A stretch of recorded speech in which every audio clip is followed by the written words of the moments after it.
They tell you that love is a beautiful, fragile thing. They show you the statues, the soft poetry, the whispered promises under the moonlight. But I am here to tell you the truth, the terrifying, bone-chilling reality that the poets were too afraid to carve into marble. In the shadow-drenched realms of ancient Greece, love was not a gift from the heavens. It was a weapon forged in the fires of divine jealousy, coated in venom, and aimed directly at the heart of anyone foolish enough to believe in forever. Can you believe that the very concept of passion, the fiery desire that connects two souls, was invented purely to amuse the cruelest beings in the cosmos? Mount Olympus was not a garden of romance. It was a cosmic cage fight where the prize for true love was almost always oblivion. A catastrophe no one saw coming, perhaps, except for the three hideous sisters of fate who simply clipped the thread and watched the whole world burn. We are not talking about simple heartbreak, audience. We are talking about curses that echoed through millennia, relationships so doomed they fundamentally altered the landscape of reality. These are the love stories that the gods themselves attempted to erase from history, the pairings that infuriated Hera, challenged Zeus, and left Hades wondering if even the underworld was cold enough to contain the fallout. Imagine standing at the precipice of absolute euphoria, only to realize that the hand you are holding is the very thing dragging you into Tartarus. That is the price of true devotion in the mythological world. Tonight, we pull back the veil on the most tragic, the most cursed, and the most violently beautiful romances ever conceived by the ancient mind. The stories where love wasn't just blind, it was absolutely fatal. We begin not with a prince and a princess, but with an echo, the ultimate proof that you can cheat death, but you can never, ever cheat fate.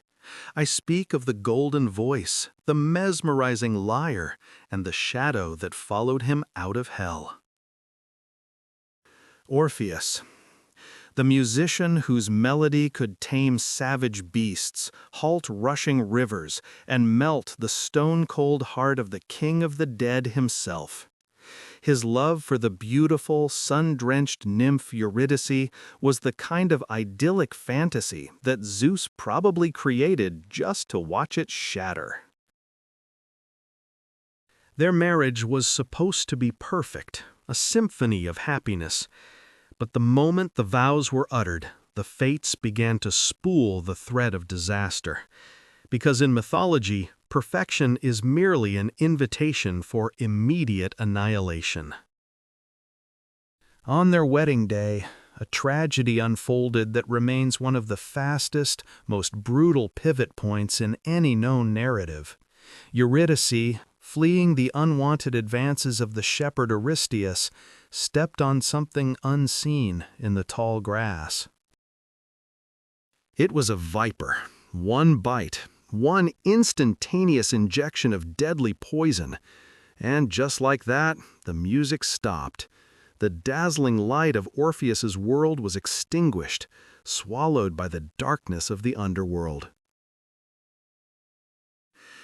The loss was so profound, so soul-crushing, that Orpheus did what no mortal man had ever dared before. He walked toward the gates of Hades, armed with nothing but his magnificent sorrow and his instrument. Think about the audacity, the sheer magnificent arrogance of a mortal demanding the return of his beloved from the iron fist of the god of the dead. He wasn't asking, he was commanding the cosmos with his grief. As he played his lyre within the echoing, cavernous halls of Hades, The damned stopped weeping. The torturers paused their work. Even Sisyphus, burdened forever by his stone, stood still for a moment of grace. It was the most powerful performance ever staged. Even Hades and his queen, Persephone, who knows a thing or two about being stolen, were moved to tears. Can you imagine the sheer weight of that emotion, making the unfeeling gods feel? Hades granted the impossible request. Eurydice could return to the light. But Hades, being the meticulous bureaucrat of eternal sorrow, attached a single, horrifying condition: the ancient cosmic catch. Orpheus must walk ahead of her on the path back to the world of the living. He must not, under any circumstance, look back at her until they were completely free of the underworld's borders. This was not a test of strength. It was a test of faith, a test of human doubt and impatience. The ultimate dramatic irony was already written into the script. They began the ascent. It was a climb through absolute silence, a pitch-black, agonizing march, where Orpheus could hear only the faint rustle of Eurydice's footsteps behind him. Was she really there? Was Hades lying? Was he walking out of hell alone? The light grew stronger. He was almost there. One more step. But the suspense was too great, the mortal weakness too overwhelming. Just as the threshold was within reach, Orpheus forgot the oath, or perhaps simply needed to confirm his salvation. He turned. In that single, fleeting, catastrophic moment, he saw her. He saw the face of his beloved, radiant and fleeting, already beginning to fade. The sound she made, a single, soft, echoing whisper of his name, was the last sound he would ever hear from her. She was immediately snatched back into the eternal darkness, not because Hades was cruel, but because the contract was broken.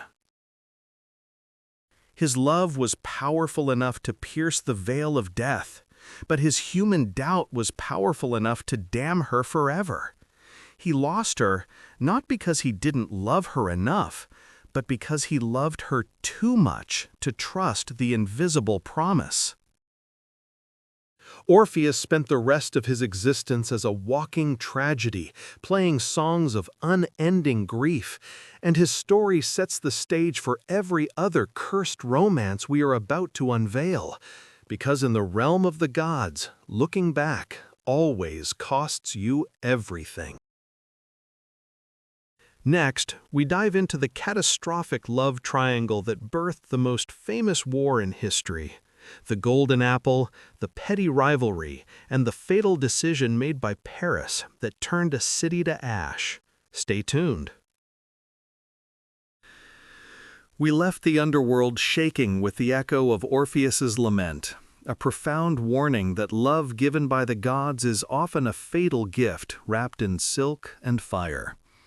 Now we must turn our gaze from the abyss of personal grief to the cataclysm of continental war, tracing the path of a single gleaming golden apple that brought an entire civilization to ruin. This is the story of Paris and Helen, the romance that wasn't a romance at all, but a divine geopolitical bomb set to detonate by the fates themselves. The fuse was lit at a wedding, the grand, star-studded celestial marriage between the sea nymph Thetis and the mortal hero Peleus. Every god and goddess was invited.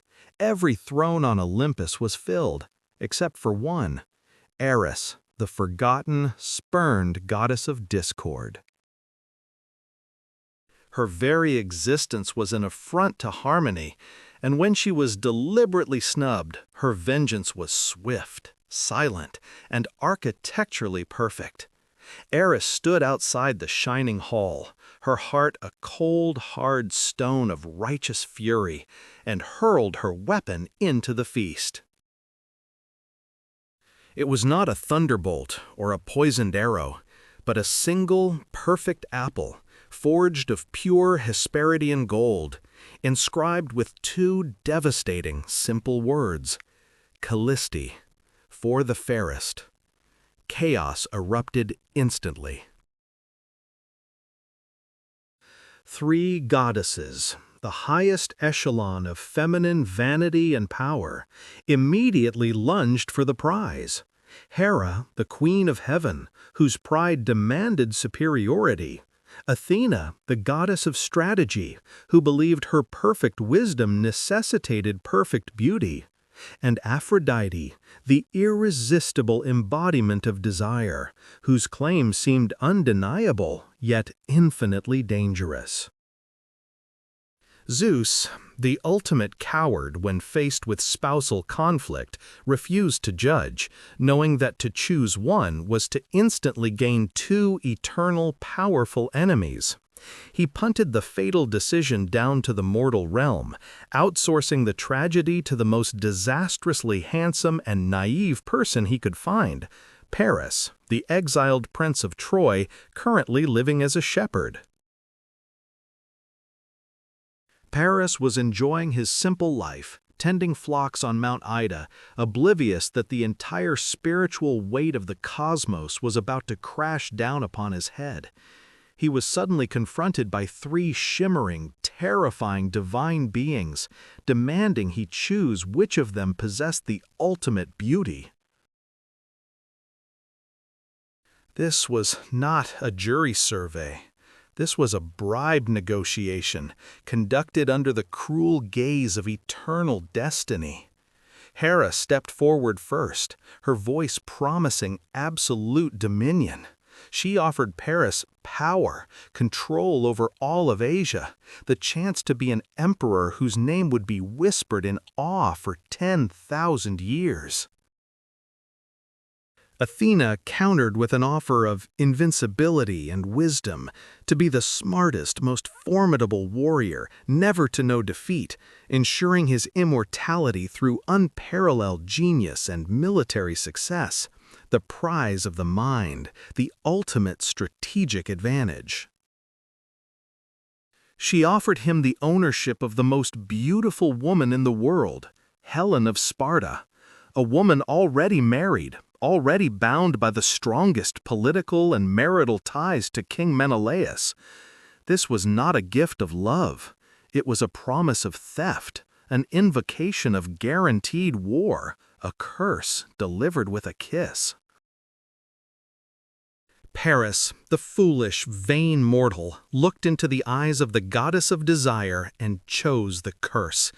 He chose Helen over empire, lust over wisdom, and in that moment the fate of Troy was sealed, determined by one selfish act of physical attraction. The goddesses, now committed to their bribes, watched with malicious anticipation as the human catastrophe began to unfold. Helen, the daughter of Zeus, was never merely a beautiful woman. She was a divine weapon, destined to be the trigger for Armageddon. Before Paris ever sailed to Sparta, a forgotten, crucial legal technicality had been filed by the fates: Tyndareus's oath. Every single Achaean lord, every powerful king in Greece, Odysseus, Ajax, Diomedes, Achilles' father Pallas, had once been a suitor for Helen's hand. To quell the inevitable bloodshed, Helen's stepfather, King Tyndareus, forced every single suitor to swear an ironclad oath. If Helen were ever stolen, or if her husband was ever dishonored, they would immediately rise up and wage total, unrelenting war to bring her back. This oath was the binding contract, the divine insurance policy that guaranteed the bloodbath of the Trojan War. When Paris arrived in Sparta, he arrived not as a guest, but as a serpent sent by Aphrodite, who used her formidable powers to blind Helen to her marriage vows, her daughter, and her loyalty. They fled under the cloak of night, taking Menelaus's treasure and, far more importantly, his honor. The moment Menelaus discovered the perfidy, the betrayal, and the theft, he invoked the oath with a cry that echoed across the Mediterranean. The greatest heroes of the age were now magically and contractually obligated to abandon their homes, their families, and their thrones to sail toward the walls of Troy. Because of the whims of 3 petty goddesses, the lust of one foolish prince, and the binding power of a forgotten legal document, the Age of Heroes was about to end in a decade-long siege. Troy was about to pay the ultimate, horrific price for Paris's fatal choice, proving once and for all that in the cursed mythology of Greece, the greatest love story is simply the most protracted, devastating tragedy.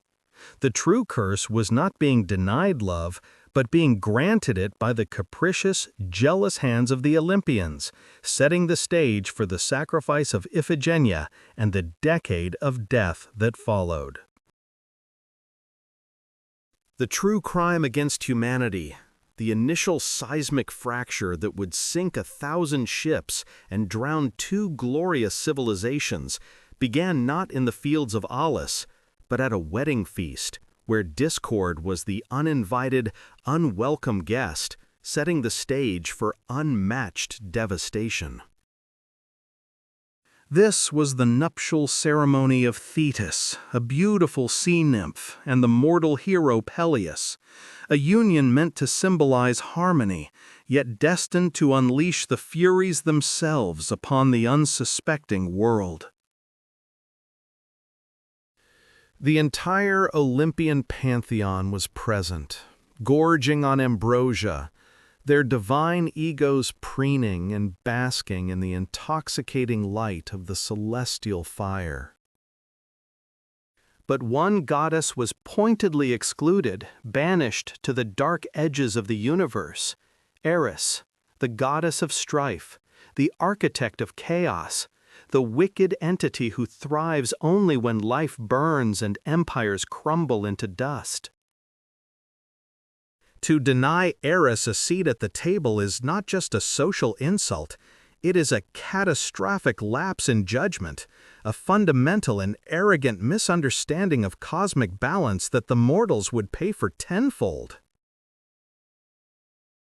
She did not need a formal invitation, she merely needed an opening, a momentary crack in the gods' own blinding arrogance to exploit their vanity, and she found it. And what was her weapon? Not the crushing hammer of Hephaestus, not the searing lightning of Zeus, but something far more insidious, something deceptively simple. An apple, golden, perfect, inscribed with the most dangerous words ever conceived by a deity: for the fairest. The moment that glittering fruit rolled across the marble floor, the elegant dinner party dissolved into a brutal, primal contest of vanity and pride that shook the pillars of Olympus itself, silencing the celestial music. Hera, the queen of heaven, Zeus's own vengeful wife, whose pride was as vast as the cosmos, Athena, the warrior of strategic wisdom, intolerant of imperfection, and Aphrodite, the irresistible architect of fatal desire, 3 pillars of the highest realm, now reduced to squabbling, jealous children over a trinket that promised endless war. But this trinket held the fate of every man, woman, and child in the entire Aegean world. And Zeus knew that if he chose a winner, the resulting celestial storm would shatter his own throne. He wisely, or perhaps with the ultimate cynical cowardice, delegated the impossible judgment to a mortal shepherd, Paris, the exiled prince of Troy, currently residing in rustic obscurity upon the slopes of Mount Ida, unaware he was about to judge the cosmos. This was not a test of character. It was a cosmic entrapment, a scenario rigged by the fates and orchestrated by Eris to ensure the maximum amount of human misery and divine amusement. The three goddesses descended upon Paris, their divine beauty amplified tenfold, radiating a power that no mortal could withstand, ready to offer bribes that would forever taint his soul and damn his city. Hera stepped forward first, her face radiating regal authority, and she offered him power, dominion over all of Asia, a king of kings, his armies sweeping across the known world in unstoppable conquest. Athena followed, clad in gleaming armor, offering him glory, unending wisdom, invincibility in battle, a strategic mind that could never be defeated, making him a legend across the millennia. And then came Aphrodite, the goddess whose beauty alone could melt mountains and drive mortals to madness, offering not political power or military might, but the one thing that burns hotter and more destructively than any empire: obsessive, world-ending love. She promised him Helen, not just a beautiful woman, but Helen of Sparta, the daughter of Zeus, the mortal woman whose perfection was so utterly devastating that every king in Greece had once sworn a binding blood oath over her fate. Paris, blinded by the raw, consuming hunger of human desire, the fatal flaw of all men, chose the curse.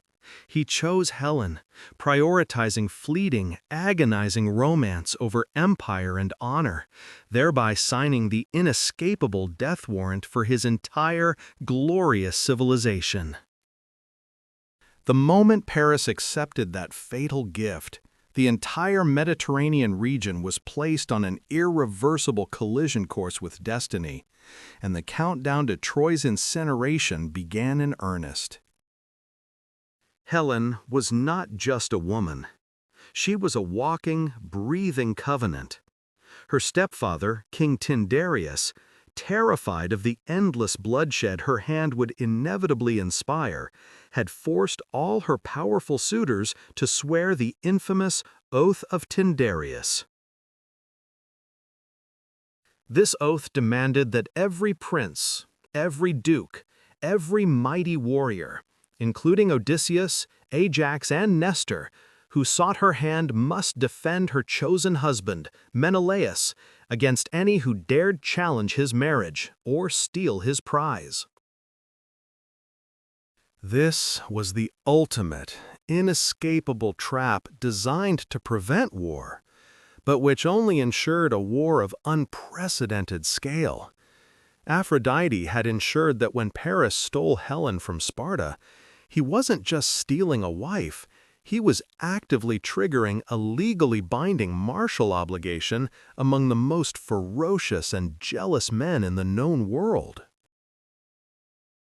They were bound by honor, by the fear of divine retribution, and by the crushing weight of their own pride to retrieve her, or face eternal, debilitating shame.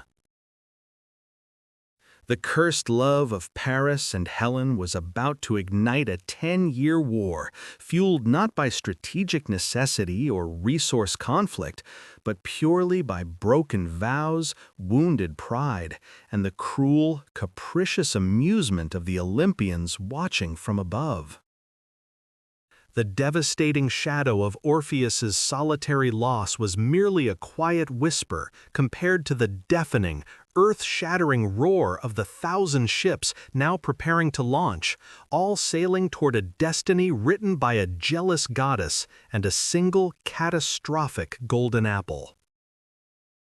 The roar of 1,000 ships was not just the sound of wood and canvas, it was the sound of history cracking open, the sound of the fates slamming their ledger shut on an entire civilization. The golden apple of discord, that tiny gleaming orb tossed carelessly onto a wedding banquet, had ripened into the bloodiest fruit known to man. It promised beauty to the fairest, but delivered only destruction to all who touched it. And at the epicenter of this unimaginable seismic event stood Helen of Sparta, now Helen of Troy, the most beautiful woman to ever grace the earth, and yet, paradoxically, the most reviled. She was not a queen, she was a catalyst, a living, breathing weapon forged by the whims of Zeus and the relentless, suffocating pressure of her own unbearable divinity. Her mere existence was the most potent weapon wielded in the entire conflict. Paris, the soft shepherd prince, believed he had won the greatest trophy of all time. He gazed upon Helen and saw his reward, the fulfillment of Aphrodite's cursed promise, the ultimate validation of his judgment. But the gods never give a gift without demanding 10 times the price in mortal agony, and Paris's debt was about to be collected in the currency of Trojan blood. He never understood that the moment he accepted the bribe, Helen's heart, he signed the death warrant for his entire city and every innocent soul within it. His crime was not merely adultery, a common enough failing in the palaces of men. It was the ultimate, sacrilegious transgression against hospitality, the sacred law of Xenia, protected fiercely by mighty Zeus himself. Menelaus had welcomed him, treated him as family, shared his wine and his hearth, and Paris repaid that trust by gutting the very concept of kinship, proving himself not a devoted lover, but a reckless pirate blessed by a singularly vengeful goddess. His folly was absolute, his blindness complete.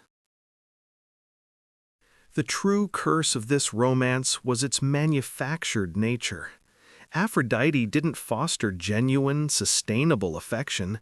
She deployed irresistible, fatal lust, cloaked in the guise of destiny, ensuring that every stolen kiss between Paris and Helen was seasoned with the sulk and the bitter tears of the Aegean Sea, the very sea now choked with the bodies of men dying daily for her face. For 10 long, agonizing years, the war raged, not a glorious, swift campaign of conquest, but a grinding, soul-destroying siege outside the legendary, seemingly invincible walls of Troy. Think of the cost. Fathers ripped from children across the entire Greek world, fertile fields left fallow and starved, entire economies shattered beyond repair, and the very foundation of Mycenaean power trembling under the weight of this insane, unrelenting commitment. This was the horrific collateral damage of a single, illicit rendezvous executed by a fool. Every arrow loosed across the Scamander plain, every shield splintered into fragments, every desperate prayer whispered into the dusty earth was a direct and measurable consequence of Paris refusing to choose wisdom and honor over overwhelming, blinding desire. The price was always too high. And Helen? She watched from the high battlements, a gilded prisoner in her own excruciating beauty, trapped between 2 warring worlds. She saw Hector, the noble, magnificent defender of Troy, sacrificing everything he held dear for a city that sheltered her, the undeniable cause of their doom. Yet she could not speak the truth of her regret. She hated her face, that perfect, flawless mask that had launched oblivion. She was the silent scream trapped inside the impenetrable walls, forever wrestling with the awful, maddening knowledge. Was her heart truly stolen by Paris, or was it merely a puppet string pulled by Aphrodite, designed solely to spite the greater, more powerful goddesses Hera and Athena? The ancient texts tell us that she often walked the ramparts, draped in rich, expensive silks, yet feeling the rags of unbearable shame clinging fiercely to her soul, whispering constantly that she wished she had died before she ever saw the face of Paris, before she ever met the fateful, condemning gaze of her true husband, Menelaus, again. But the cruelest, most insidious twist of the fates was still to come for the lovers.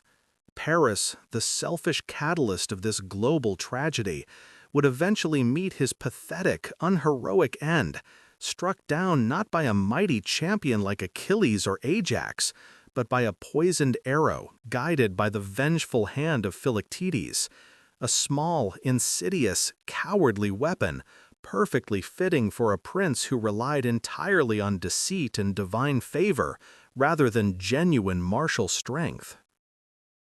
His demise was ignominious and agonizing, far from the heroic death he might have envisioned for himself. And what became of Helen then? Her cursed beauty remained, a beacon of destruction, but her protector was forever gone.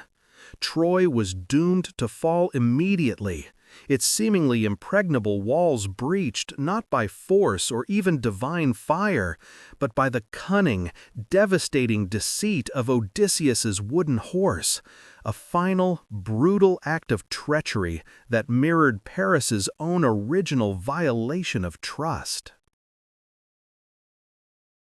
The love story that started with a selfish theft ended with the most brutal, comprehensive act of urban annihilation in all of mythological history. Helen survived the siege only to be bitterly returned to Menelaus, the abandoned husband, facing a long journey home haunted by the ghosts of 10 years of pointless, catastrophic slaughter. Their reunion was not one of passionate reconciliation, but of cold, hard, politically necessary duty, a final, chilling testament to the fact that in the realm of the Olympians, love is never salvation.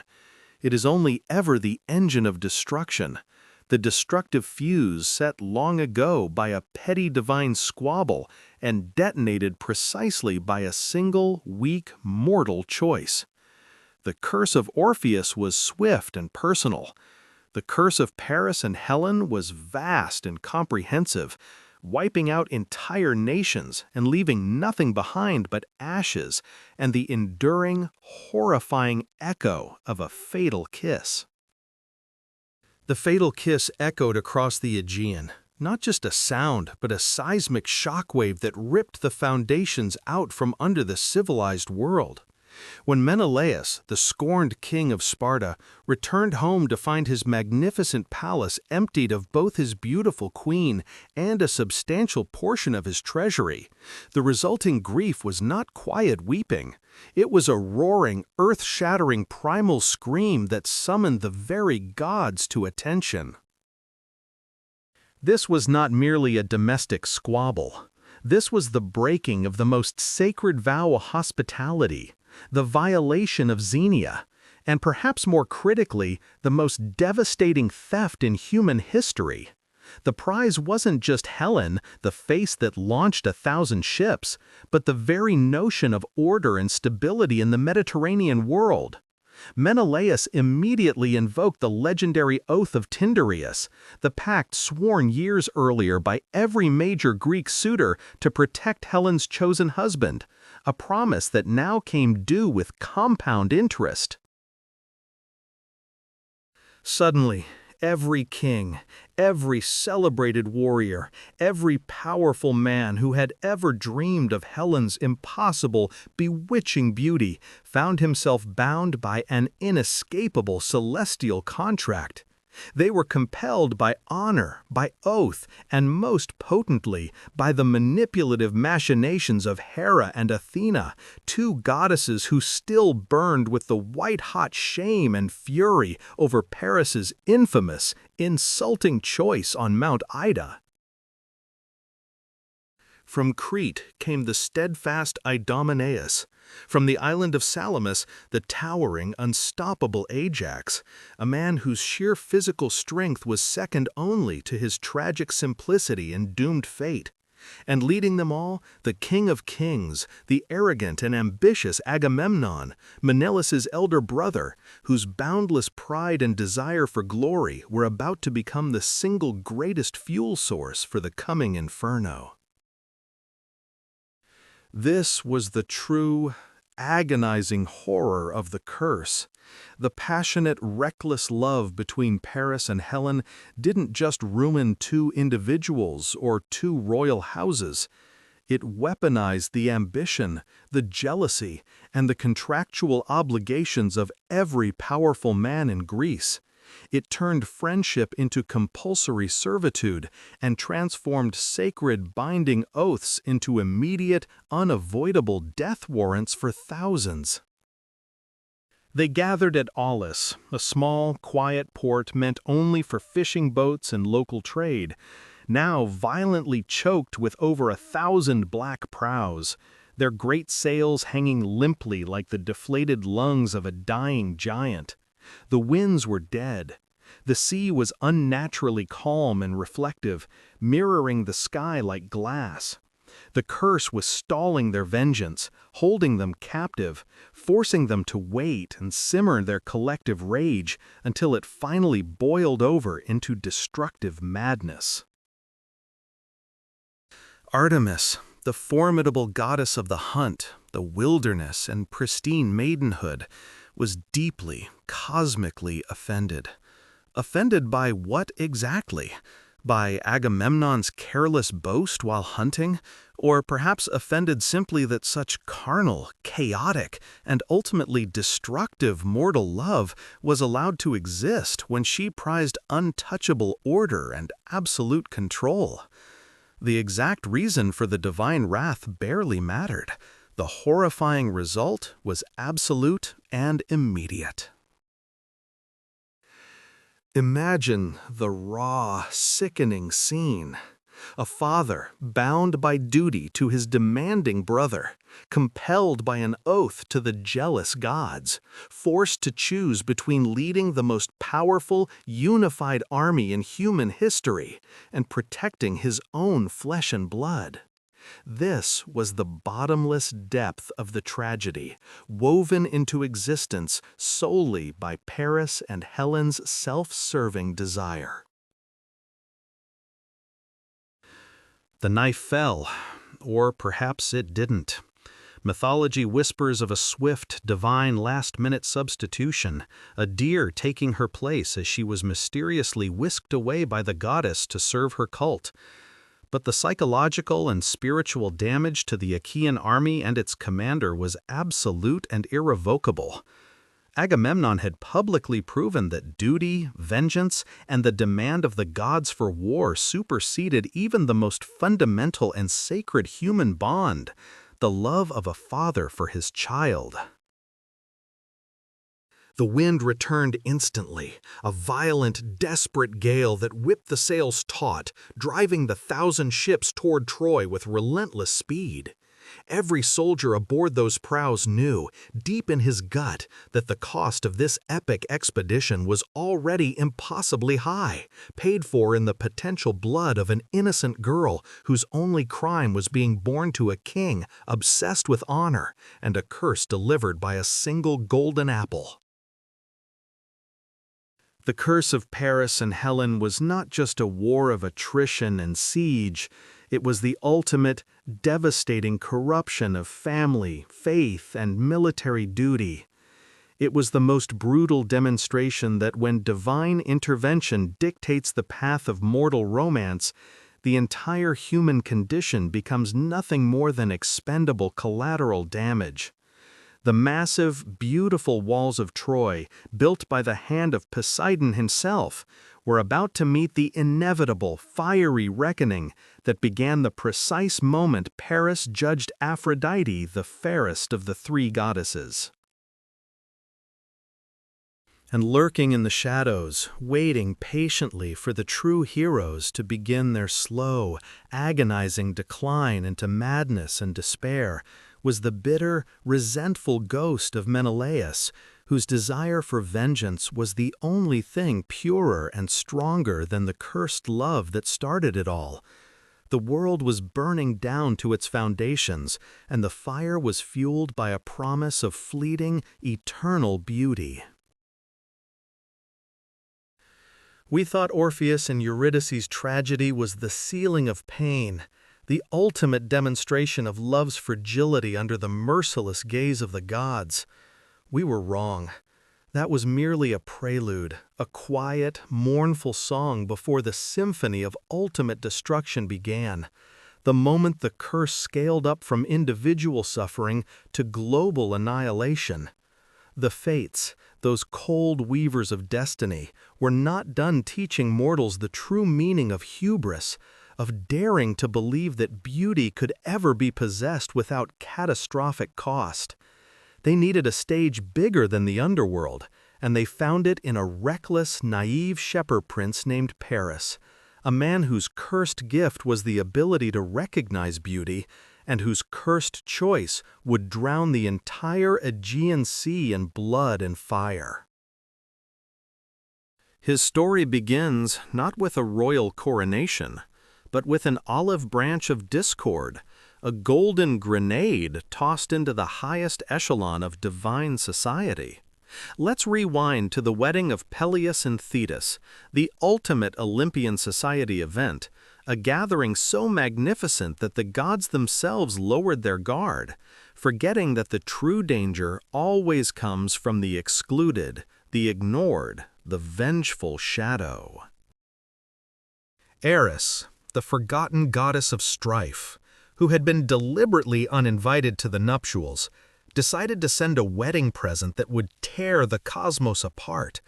She tossed the infamous golden apple, inscribed with the brutally challenging words, "To the fairest," straight into the banquet hall, and immediately the air thickened with lethal, possessive jealousy. Hera, the queen of heaven and patroness of fidelity, Athena, the warrior strategist of perfect wisdom, and Aphrodite, the irresistible force of love and desire, the three most formidable female powers in the entire cosmos, instantly went nuclear. They demanded recognition, demanding that Zeus decide who was superior, who held the title of ultimate beauty. But Zeus, even with all his terrible power, knew better than to step between these three tidal waves of ego. Who was foolish enough? Who was blind enough? Who was disposable enough to judge among the divine titans? The answer was Paris, a shepherd prince who had been abandoned at birth for a terrifying prophecy that he would one day destroy his entire homeland, Troy. He was suddenly pulled from humble obscurity and handed a cosmic hot potato, forced to choose the most beautiful among the vengeful immortals, each one offering a bribe designed to appeal to the deepest, darkest core of human ambition. Hera, the Magnificent, offered him unlimited political power, the dominion over all of Asia, the chance to be an emperor whose name would crush all others underfoot.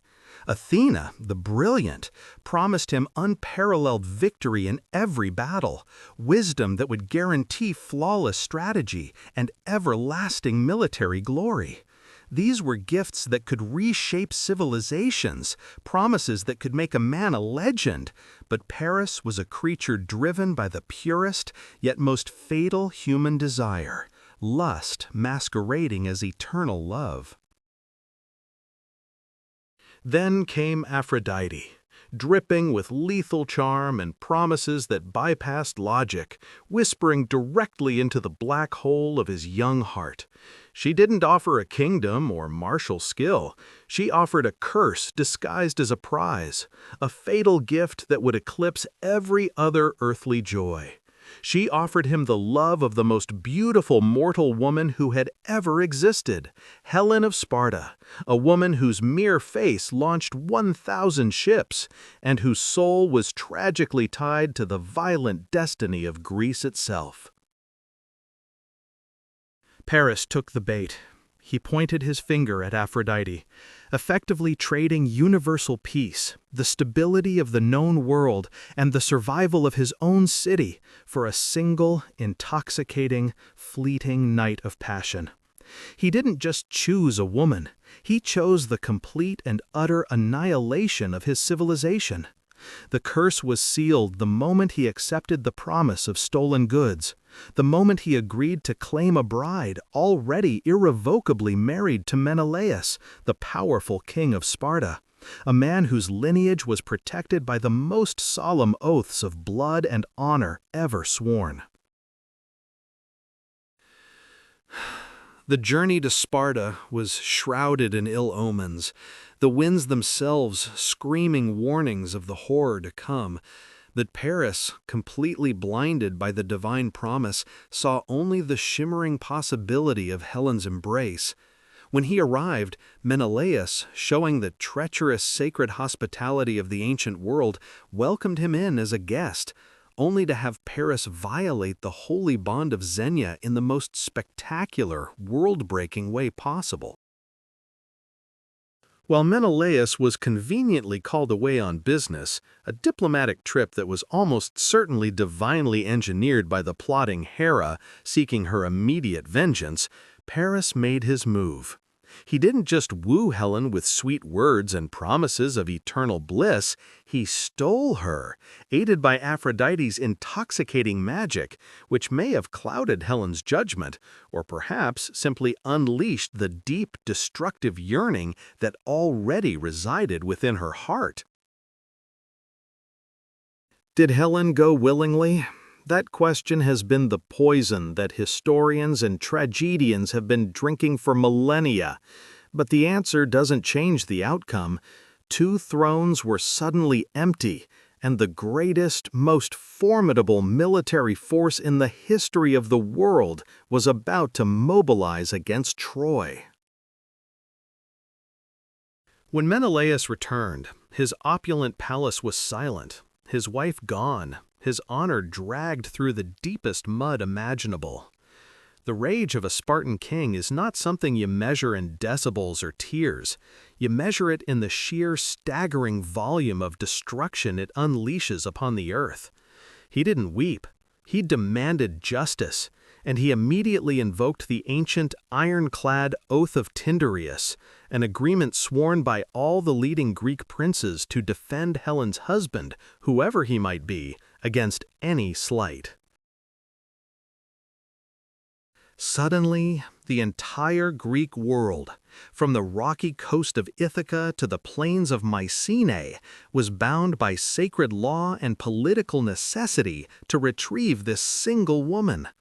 Agamemnon, the high king of Mycenae and Menelaus's infinitely ambitious brother, saw not just a slight against family, but a monumental opportunity for glory and plunder that would solidify his dominion forever. Odysseus, the wily king of Ithaca, tried desperately to feign madness, plowing salt into his fields to avoid the certain slaughter, but his ruse was quickly and cruelly exposed. Even Achilles, the demigod weapon of mass destruction, the fastest and most brutal warrior ever conceived, was dragged unwillingly into the slaughterhouse, his mother Thetis knowing with chilling certainty that this was the path to his glorious but tragically short destiny. This wasn't merely a dispute over property or a slight against a king. It was the ultimate divine chess match, played out using mortal lives as disposable pawns. The cursed beauty of Helen and the reckless desire of Paris had summoned a cataclysm that would last 10 agonizing years, a decade of relentless war that broke the spirit of generations. Every single death, every act of barbaric cruelty, every broken wall, and every fallen hero could be traced back to one single selfish moment, the promise of a love that was never meant to be owned. Troy stood as the final, defiant barrier between the Greeks and their vengeance, and the entire city was about to pay the ultimate, irreversible price for the momentary, illicit bliss experienced by its youngest, cursed prince. The stage was set for the greatest siege in mythological history, a relentless campaign fueled by stolen kisses and the inescapable fury of the Olympians themselves. The world had truly begun to burn, and the suffocating, sweet smell of the coming fire was the lethal perfume of Aphrodite's ultimate, destructive victory. The silence that fell over the Aegean after Paris and Helen slipped away was not peace. It was the chilling, drawn breath of the storm god before the final, cataclysmic strike.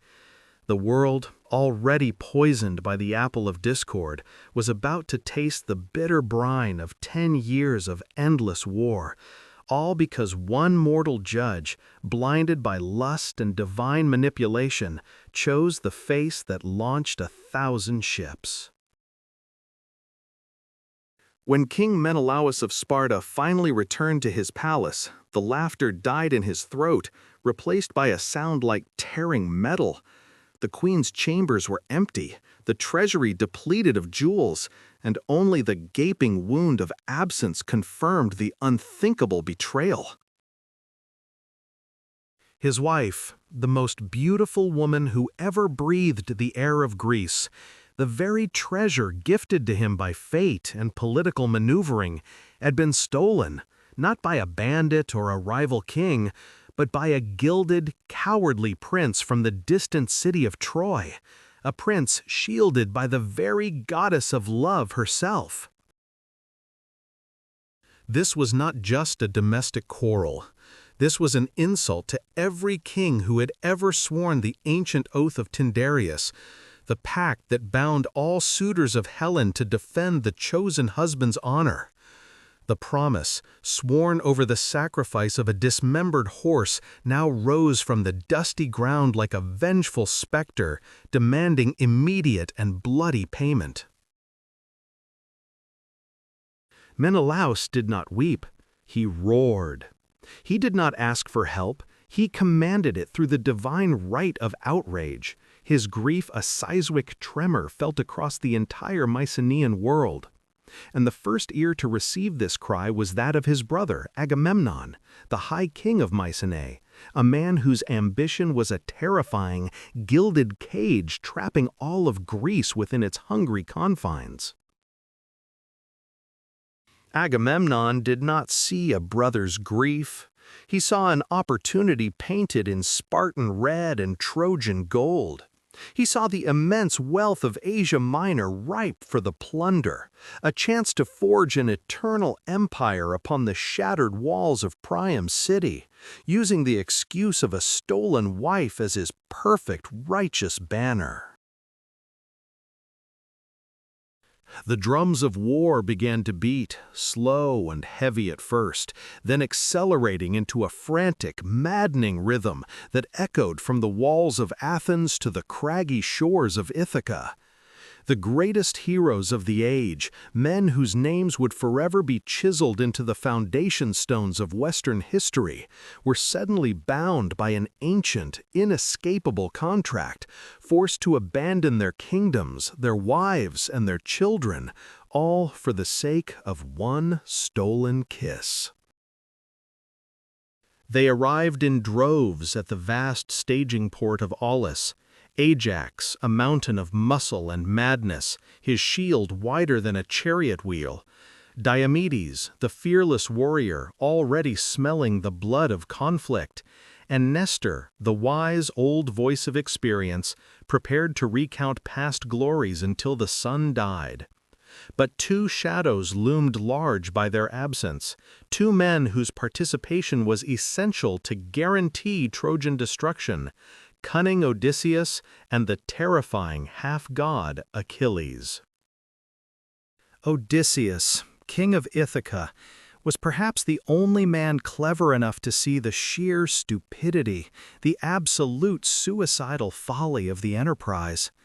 He had a young son, Telemachus, and a fiercely loyal wife, Penelope, whose loom was already weaving the tapestry of their separation, and he had absolutely no intention of trading his peaceful island for 10 years of mud and slaughter across the sea. Achilles, the half-god, was even harder to secure, a living weapon whose participation was worth 10,000 ordinary men. His mother, the sea nymph Thetis, knew the terrible prophecy that hung over him like a storm cloud.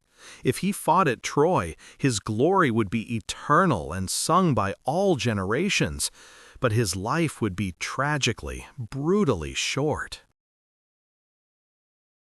She desperately hid him away on the remote island of Skyros, disguised him as a girl among the daughters of King Lycomedes, a bizarre and desperate attempt by a goddess mother to cheat the immutable will of the fates. But the subtle, relentless mind of Odysseus found him too, utilizing a psychological trap designed for a warrior, not a maiden. Placing a merchant's chest filled with women's trinkets and a single magnificent bronze sword before the assembled girls, Odysseus sounded a sudden piercing war cry and a terrifying clash of imaginary shields. Only one girl instinctively ripped the dress from their body and grabbed the weapon, the battle lust overriding the disguise. The trap was sprung, and the greatest killer in Greek history was delivered to the cause of the cursed love. With every hero gathered, the massive fleet, 1,000 ships darkening the sea, should have sailed instantly toward the waiting doom. But the Olympians, never satisfied with mere mortal suffering, had one final, malicious joke to play. The winds died. Not just a mild, temporary calm, but a crushing, oppressive stillness that lasted for weeks, gluing the entire Achaean force to the harbor of Aulis, the men growing restless and mutinous. Artemis, the merciless hunter, was revealed to be the source of this divine blockade. Agamemnon, in a moment of arrogant, blinding hubris, had boasted that he was a better hunter than the goddess herself, an unforgivable offense to the divine ego. The price for this hubris was monumental, agonizing, and demanded the ultimate measure of the cursed love that started it all, a blood payment from the High King himself. The prophet Calchas delivered the chilling verdict, his voice flat and inevitable. Only the blood of Agamemnon's eldest, virgin daughter, Iphigenia, could appease the offended goddess and release the essential winds. This was the true, destructive magnitude of the curse of Helen and Paris. It wasn't just about destroying Troy. It was about tearing apart the very heart of the Greek leadership before they even left their shores. Agamemnon, blinded by ambition and the crushing pressure of his army's expectation, agreed to the unthinkable sacrifice, the act that would forever stain his name. The knife rose, the blood spilled. Or did Artemis, at the final, desperate moment, swap her for a deer? The specific details barely matter. The trauma and the moral decay remain. And the wind finally screamed back to life, filling the sails with terrible purpose. The fleet sailed, born on the terrible sacrificial breath of a murdered innocent. The curse of Helen was now etched indelibly in the heart of Agamemnon's family, a debt that would only be paid in blood upon his own cursed return years later. The Trojan War was not merely a conflict for glory, it was the inevitable, fiery execution of a love story orchestrated by the cruelest, most jealous gods imaginable. The execution of Paris and Helen's love, culminating in the fiery collapse of Troy, was a spectacle of divine sadism so grand that it deafened the world to the quiet, equally devastating acts of cruelty happening simultaneously across the Aegean world. Do not be lulled into believing the Olympians only concern themselves with kings and queens. Their tyranny reaches into the smallest, most dedicated hearts, finding new, agonizing ways to extinguish mortal joy. The wreckage of the Dardanelles, the narrow, treacherous stretch of water known as the Hellespont, became the stage for one such chilling, yet far less sung tragedy: the fatal, forbidden devotion of Hero and Leander, a love story written entirely in darkness and freezing seawater. This was a passion that defied not only mortal law, but geographical impossibility, proving once and for all that when the fates mark you, even the elements themselves will rise up to claim your soul in the most unforgiving manner imaginable. Hero, a stunningly beautiful priestess dedicated to the goddess Aphrodite, lived in isolation within a high tower in Sestos, sworn to perpetual ironic chastity in service of the very deity who drove her lover mad with desire. Across the deadly strait, in Abydos, lived Leander, a youth whose entire existence became centered on the distant, unreachable flicker of light in Hero's window after a single devastating glimpse of her face. Their meeting was brief, their connection instantaneous and absolutely terminal. They made a desperate, impossible pact. Every night, Leander would brave the icy, mile-wide currents of the Hellespont, guided only by the oil lamp Hero placed in her tower, a silent, sacred beacon of their clandestine, utterly necessary union. Imagine the commitment, the sheer, terrifying audacity of this ritual. For Leander, the swim was not recreation. It was a nightly duel with the black, vast monster of the sea. Each stroke was a prayer, each gasp for air a confirmation that he was a mortal man fighting the very physical barriers established by a jealous cosmos to keep them separate. He fought the undertow that sought to drag him into Poseidon's eternal cold embrace, the freezing temperatures that promised to steal his warmth and his life, all for the brief, hidden moments of stolen ecstasy in the high tower, a temporary reprieve from the cruel reality of their separation. This reckless, relentless defiance was observed, of course. The Olympians tire quickly of human happiness, and they despise true, unconditional dedication that does not involve their own selfish intervention. The sea, too, grew restless, angered by this mortal who treated its churning depths as a mere inconvenience in the pursuit of love. As the seasons turned, the currents grew more violent, the sky more menacing, until the fates decided the spectacle had run its course. They waited for the winter, for the darkest, most savage storm the region had ever witnessed, a tempest that brought the very walls of Hero's tower shuddering to its foundations. On that catastrophic night, the wind howled like the collective scream of 1,000 damned souls, and the waves did not merely crash, they struck like solid liquid hammers against the rocks. Leander, fueled only by the desperation of his need, plunged into the churning chaos, relying completely on the unwavering light of his distant star. Then came the moment of ultimate, precise, sadistic intervention.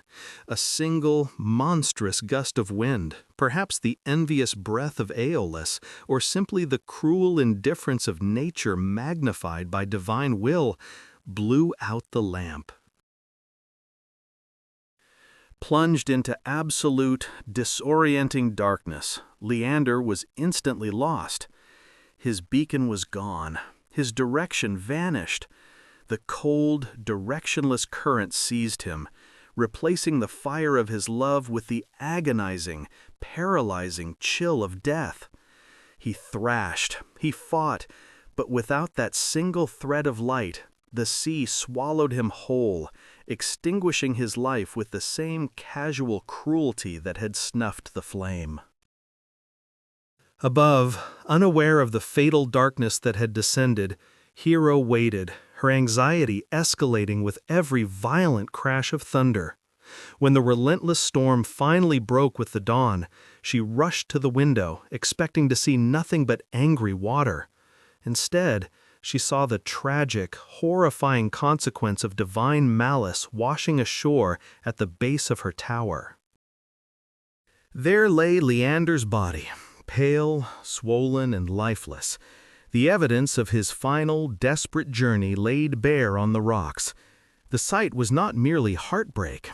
It was the instantaneous, soul-shattering realization of the curse that clings to all genuine love in the Hellenic world.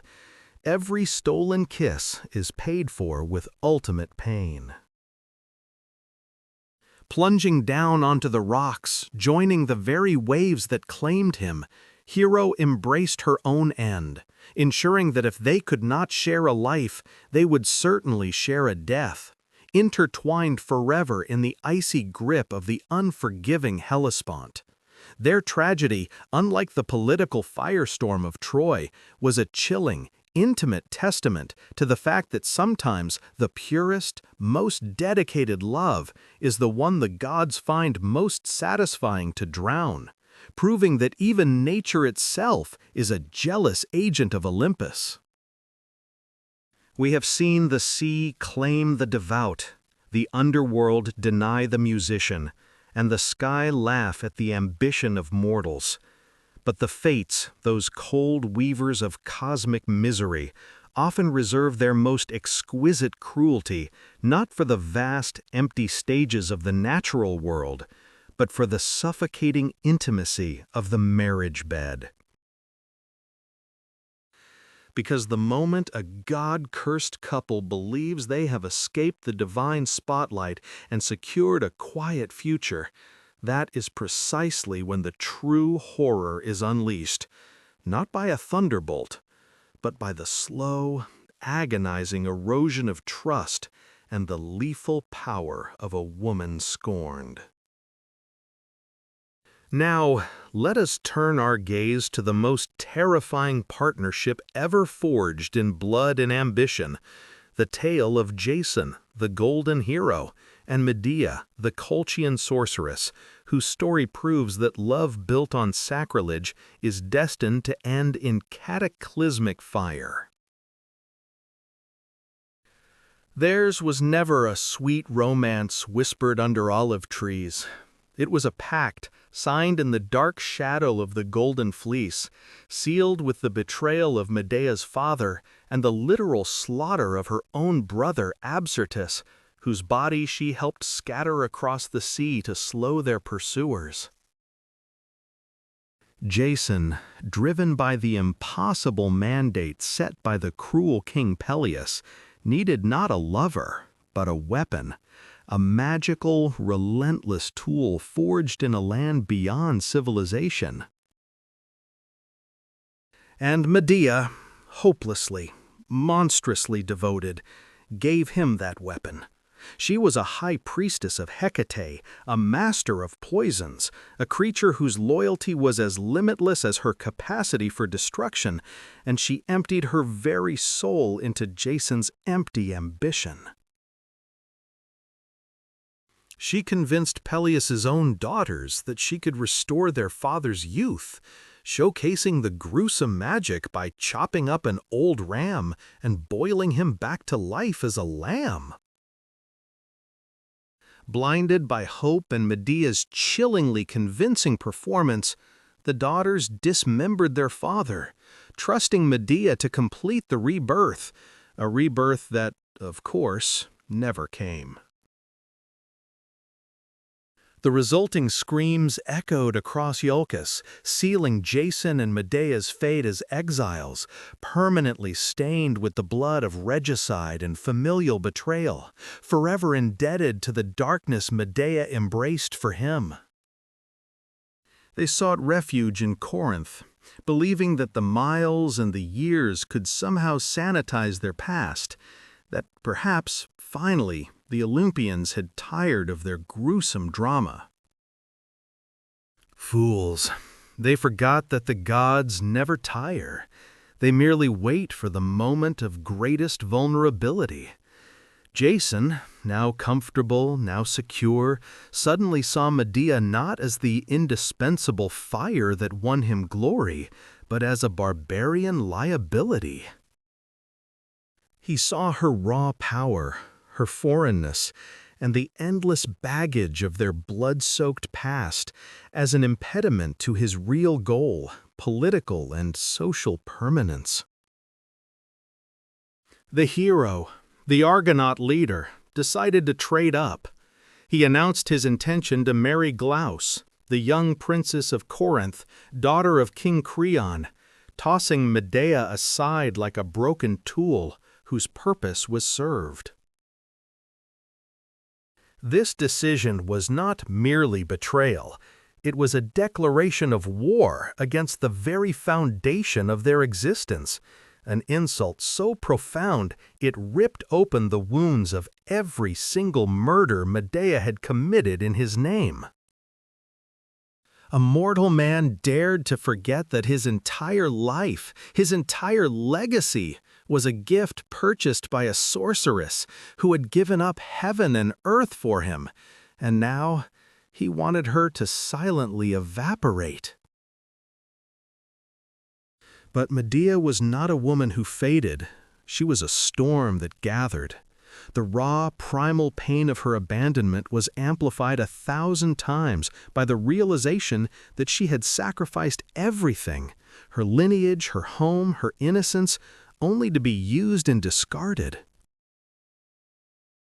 Her initial revenge was swift, spectacular, and utterly terrifying. She sent Glauce a wedding gift, a shimmering, exquisite gown, and a golden crown, laced, of course, with the most potent, horrifying poisons of the East. It was a spectacle worthy of the gods themselves, a terrifying testament to Medea's power. But Jason was still alive, and his suffering was not complete. She was not driven by madness, but by a chilling, calculated logic. If Jason wanted to erase her memory, she would erase his future. Then, having committed the ultimate human atrocity, having shattered the very definition of love and motherhood, Medea did what no other wronged woman in myth could do. She escaped. Borne away in a chariot gifted by her grandfather, the sun god Helios, Medea flew over the ravaged city, leaving Jason screaming in the ashes of his palace, stripped of his family, his kingdom, and his dignity, a hero reduced to a desperate, pathetic shadow of a man. It was the ultimate perverse tragedy, the curse of divine love turning the most devoted heart into the most fearsome monster, proving that sometimes the true fatal flaw is not ambition, but believing that a love built on blood can ever escape the reckoning of the jealous, watching sky.